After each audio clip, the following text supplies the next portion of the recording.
ഹേ all, എന്തൊക്കെയാണ് വിശേഷം? അപ്പം ഒരു മധുരത്തിൽ തുടങ്ങിയാലോ? ഞാനിന്ന് ലോട്ടസ് ബിസ്കോഫിന്റെ ബിസ്ക്കറ്റ് വെച്ചിട്ട് ഒരു ഡെസേർട്ടിന്റെ റെസിപ്പിയാണ് കേട്ടോ. സംഭവം ഞാൻ വിചാരിച്ചല്ല ഇറങ്ങി വന്നില്ലെങ്കിലും ടേസ്റ്റിന്റെ കാര്യത്തിൽ കീടുവാണ് കേട്ടോ. അത് വയ്യേ പറയാം. പിന്നെ ഈ സൈൻ ലാബിനും ബീൻ ലാബിനും ഒന്നും കഴിക്കാൻ പറ്റാത്തവര് അവരെ ഖേദങ്ങളൊക്കെ പല വീഡിയോസിൽ ഞാൻ കമന്റ് ബോക്സിൽ കണ്ടിട്ടുണ്ട്. അപ്പൊ എല്ലാവരും ഒന്ന് ട്രൈ ചെയ്ത് നോക്കി. നമുക്ക് റെസിപ്പിയിലോട്ട് പോയാലോ? ഈ ഡെസേർട്ട് ഈ ക്വാണ്ടിറ്റിയിൽ ഉണ്ടാക്കാൻ ലോട്ടസ് ബിസ്കോഫിന്റെ ഈ പാക്കറ്റിൽ കറക്റ്റ് ആയിരുന്നു കേട്ടോ.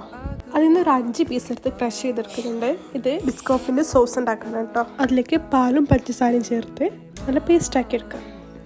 ഇനി ഒരു പാനിലേക്ക് നമ്മൾ അരച്ച് വെച്ച പേസ്റ്റും 1 ടീസ്പൂൺ കോൺഫ്ലവറും പാലും ചേർത്ത് മിക്സാക്കി ഒന്ന് കുറുക്കിയെടുക്കുക. ഇനി സെർവ് ചെയ്യുന്ന ട്രേയിലേക്ക് ബിസ്ക്കറ്റ് പൊടിച്ച് ചേർത്ത് അതിലേക്ക് ബട്ടർ മരിച്ചതും ചേർത്ത് ഒന്ന് മിക്സാക്കി ഇതുപോലെ പ്രസ് ചെയ്ത് ഒന്ന് ഫ്രീസറിലേക്ക് വെക്കുക.